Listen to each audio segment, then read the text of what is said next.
Hi guys, this is Data Communications Module 2, Networking Fundamentals for CCNA 1, Introduction to Routers. Please listen and make sure to jot down notes or replay this video to cope up with the discussion. Enjoy! Upon completion of this module, the student will be able to perform tasks related to the following: networking terminology, bandwidth, networking models.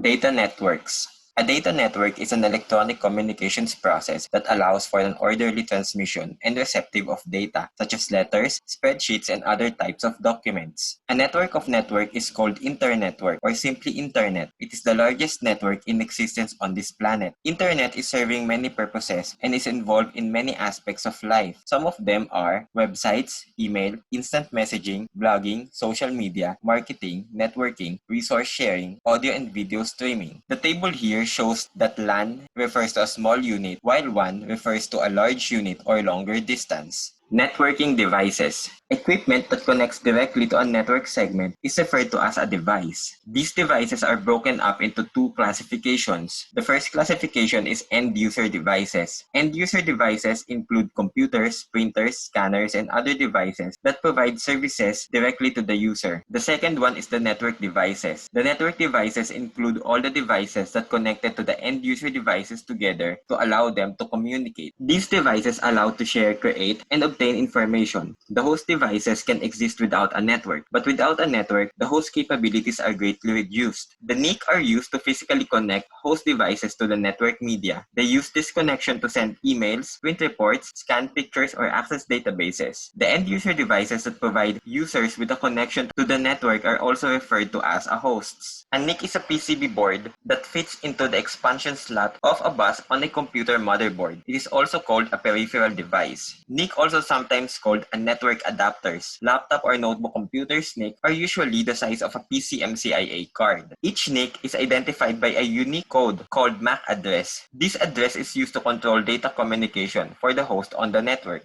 Just please familiarize with these networking devices symbols. A repeater is a network device used to regenerate signal. Repeaters regenerate analog or digital signals that are distorted by transmission loss due to attenuation. A repeater does not make intelligent decisions concerning forwarding packets like a router. Hubs concentrate connections. In other words, they take a group of hosts and allow the network to see them as a single unit. This is done passively, without any other effect on the data transmission. Active hubs concentrate hosts and also regenerate signals. Bridges convert network data formats and perform basic data transmission management. Bridges perform connections between LANs. They also check to determine if it should cross the bridge. This makes each part of the network more efficient. Workgroup switches add more intelligence to data transfer management. They can determine if data should remain on LAN and transfer data only to the connection that needs it. Another difference between a bridge and a switch is that switch does not convert any data transmission formats. Routers can regenerate signal, concentrate multiple connections, convert data transmission formats, and manage data transfers. They can also connect to a WAN, which allows them to connect LANs that are separated by great distances. None of the other devices can provide this type of connection. Network topology. A network topology defines the structure of the network. One part of the topology definition is the physical topology, which is the actual layout of the wire and media. The other part is the logical topology, which defines how the host accesses the media to send the data. Some physical topologies are bus topology. A bus topology uses a single backbone cable that is terminated at both ends. A ring topology connects one host to the other and the last host to the first. This creates a physical ring of cable. The star topology connects all cable to a central point.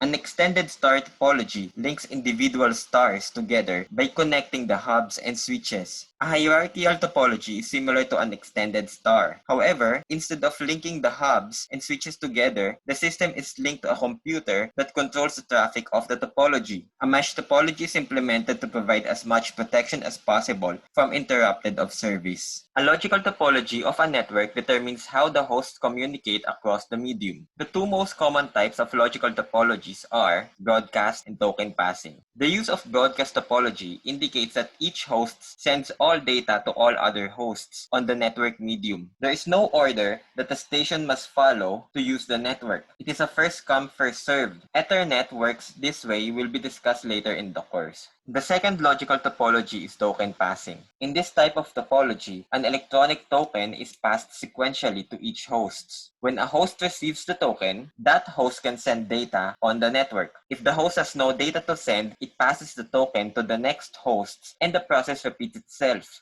Network protocols. Protocol suite are collection of protocols that enable network communication between hosts. A protocol is a formal description of a set of rules and conventions that govern a particular aspect of how devices on a network communicate. Protocols determine the format, the timing, sequencing, and error control in data communication. Without protocols, the computer cannot make or rebuild the stream of incoming bits from another computer into an original format.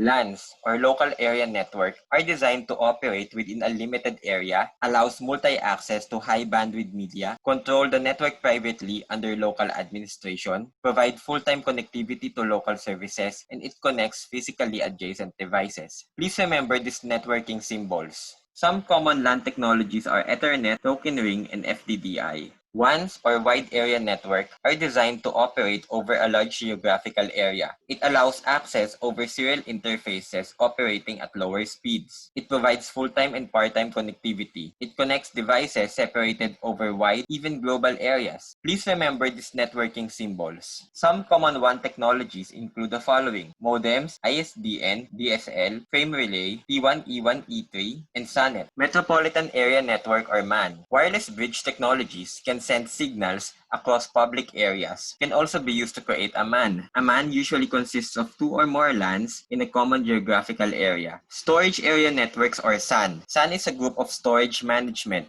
A SAN is a dedicated, highly performance network used to move data between servers and storage resources. Because it is a separate, dedicated network, it avoids any traffic conflict between clients and servers. SAN technology allows high-speed server-to-storage, storage-to-storage, or server-to-server connectivity. This method uses a separate network infrastructure that relieves any problems associated with existing network connectivity. VPNs, or Virtual Private Network, is a private network that is constructed within the public network infrastructure, such as a global internet. Using VPN, a telecommuter can remotely access a network of a company headquarters. Through the internet, a secure tunnel can be built between the PC of a telecommuter and a VPN router at the company headquarters. Some benefits of a VPN. Cisco products support the latest VPN technology. A VPN is a service that offers secure, reliable connectivity over a shared public network infrastructure such as the internet. VPNs maintain the same security and management policies as a private network. The use of VPN is the most cost-effective way to establish a point-to-point connection between remote users in an enterprise network. In Access VPNs, it provides remote access for mobile and small office, home office users to an intranet or extranet over a shared infrastructure. Access VPNs use analog, dial-up, ISDN, DSL, mobile IP, and cable technologies to securely connect mobile users, telecommuters, and branch offices. Intranet VPNs use dedicated connections to link regional and remote offices to an internal network over a shared infrastructure. Intranet VPNs differ from extranet VPNs in that they allow access only to the employees of the enterprises. Extranet VPNs use dedicated connections to link businesses partner to an internal network over a shared infrastructure. Extranet VPNs differ from intranet VPNs in that they allow access to users outside the enterprise. Bandwidth is defined as the amount of information that can flow through a network connection in a given period of time. It is important to understand the concept of the bandwidth for the following reasons. Bandwidth is limited by physics and technology. Bandwidth is not free. Bandwidth requirements are growing at a rapid rate. Bandwidth is critical to network performance. Bandwidth is like a number of lanes on a highway. If there are fewer lanes, fewer traffic.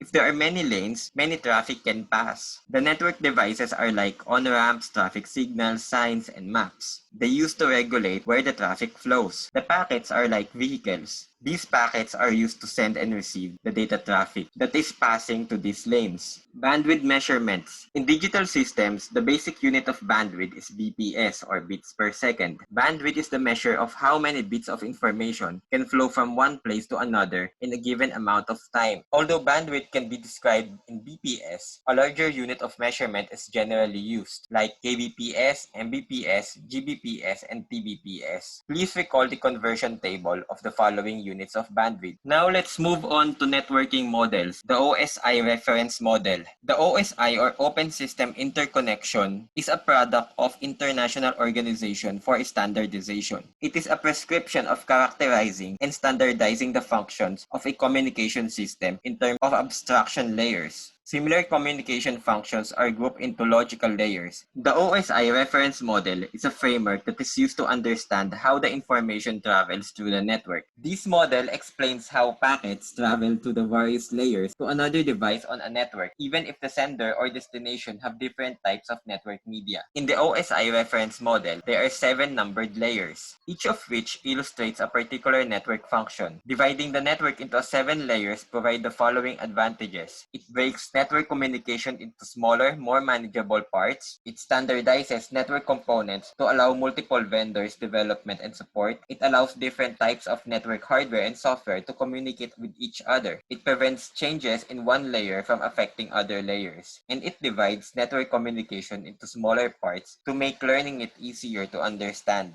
Some benefits of OSI model are: it reduces complexity, it standardizes interfaces, it facilitates modular engineering, it ensures interoperable technology, it accelerates evolution, it simplifies teaching and learning. The 7 layers of OSI reference model are: Layer 1, Physical, Layer 2, Data Link, Layer 3, Network, Layer 4, Transport, Layer 5, Session, Layer 6, Presentation, and Layer 7, Application. Physical layer is binary transmission. It includes wires, connectors, voltages, and data rates. Layer 1 conveys a bit stream, electrical impulse, light or radio signal through the network at the electrical and mechanical level. It provides the hardware means of sending and receiving data on a carrier, including defining cables, cards, and physical aspects. The Ethernet, FDDI, RJ45, RS232, ATM are protocols with physical layer components. Data link layer is direct link control and access to media. It provides reliable transfer of data across media. It includes physical addressing, network topology, line discipline, error notification, order delivery of frames, and flow control. In Layer 2, data packets are encoded and decoded into bits. It furnishes transmission control knowledge and management and handles error in the physical layer, flow control, and frame synchronization.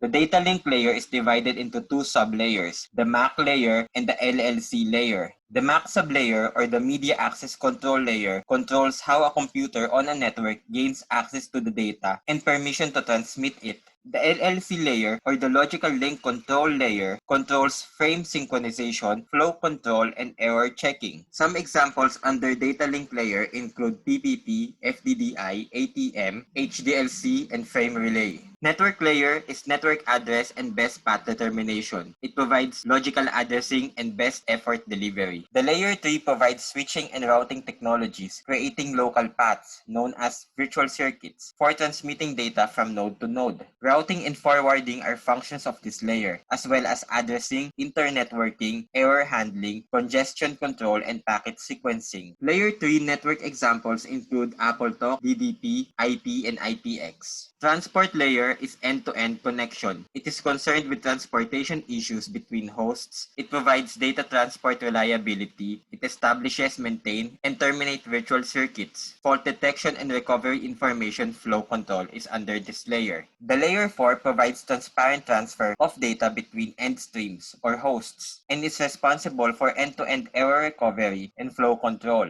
It ensures complete data transfer. Layer 4 examples include SPX, TCP, and UDP. The 5th layer is session layer for inter-host communication. This layer establishes, manages, and terminates connection between applications. The session layer sets up, coordinates, and terminates conversions, exchanges, and dialogues between the application at each end. The presentation layer is for data representation. It ensures data is readable by receiving system, the format of data, the data structures. It negotiates data transfer syntax for application layer. This layer provides independence from different differences in data representation, example by encryption, by translation from application to network format, and vice versa. The presentation layer works to transform data into the form that the application layer can accept. This layer formats and encrypts data to be sent across the network, providing freedom from compatibility problems. It is sometimes called syntax layer. Layer 3 presentation examples include encryption, ASCII, EBCDIC, TIFF, GIF, PIC, JPEG, MPEG, and MIDI. The application layer is for network processes to applications. It provides network services to application processes such as email, file transfer, and terminal emulation. The layer 7 supports application and end-to-end processes. Communication partners are identified. Quality of service is also identified. User authentication and privacy are considered, and many constraints of data syntax are identified. Everything at this layer is application specific. This layer provides application services for file transfers, emails, and other network software services. Telnet and FTP are applications that exist entirely in the application layer. Other applications examples include www for web browsers, NFS, SNMP, Telnet, HTTP, and FTP. As the message is transferred from source to destination, the data will go onto application layer down the presentation session, transport, network, data link, and physical layer. This process is called encapsulation and goes out to the destination computer and access the physical layer, data link layer, network layer, transport session, presentation application. This process is called decapsulation. The data travels from upper layer to lower layer and vice versa, having specific terminologies. In physical, it's called bits. Data link layer, frames. In network layer, it's now called packets. Transport, segments, session, presentation, and application are called data. In computer networking, encapsulation is a method of designing modular communications protocol in which locally separate functions in the network are abstracted from their underlying structures by inclusion or information hiding within higher level objects, bits, frames, packets, segments, and data. The TCP/IP reference model is the historical and technical standard of the Internet. Unlike the proprietary networking technologies mentioned earlier, TCP/IP was developed in an open standard. This means that anyone can free to use the TCP/IP. This helps speed up the development of TCP/IP standard. In TCP/IP reference model, layer 1 is network access, layer 2 is internet, layer 3 is transport, and layer 4 is application layer. Comparing the TCP/IP with the OSI, the OSI and TCP/IP models have many similarities. Both have layers, both have application layers, both have comparable transport and network layers. Both use packet switch instead of circuit switch technology. There are some differences of OSI and TCP/IP models. TCP/IP model combines the OSI application, presentation, and session layers into its application layer. TCP/IP combines data link layer and physical layer of the OSI into its network access layer. And TCP/IP appears simpler because it has fewer layers. These are the protocols used in TCP/IP model, while this one is for the OSI model. FTP is a file transfer protocol. It is a standard network protocol used to transfer files from one host to another host over a TCP-based network. HTTP is an hypertext transfer protocol. It's an application protocol for distributed, collaborative, and hypermedia information systems. SMTP or Simple Mail Transfer Protocol is an internet standard for electronic mail. DNS or Domain Name System is hierarchical distributed naming system for computer services and other resources connected to the internet or a private network. TFTP or Trivial File Transfer Protocol is a file transfer protocol notable for its simplicity. It is generally used for automated transfer configuration. The Transmission Control Protocol or TCP is one of the core protocols of the IP suite. UDP or User Datagram Protocol is one of the core members of Internet Protocol Suite. The IP or Internet Protocol is a principal communications protocol used for relaying datagrams, also known as network packets across the Internet network. SNMP, Simple Network Management Protocol, is an Internet standard protocol for managing devices on IP networks. Telnet is a network protocol that is used on the Internet or LAN to provide bidirectional interactive text-oriented communication facility using a virtual terminal. That's it. To summarize, NIC repeaters, hub, bridges, and switches, and routers are common networking devices. Some of the common network types are LANs, WANs, MANs, SAN, and VPNs. Bandwidth is defined as an amount of information that can flow through a network connection in a given period of time. Two of the most known networking models are OSI and TCP/IP model. Ensure you have jot down your notes or play this video again. Please like, share, and subscribe, and make sure to watch other videos to get to know more about data communication. This is Vernon, and thank you very much.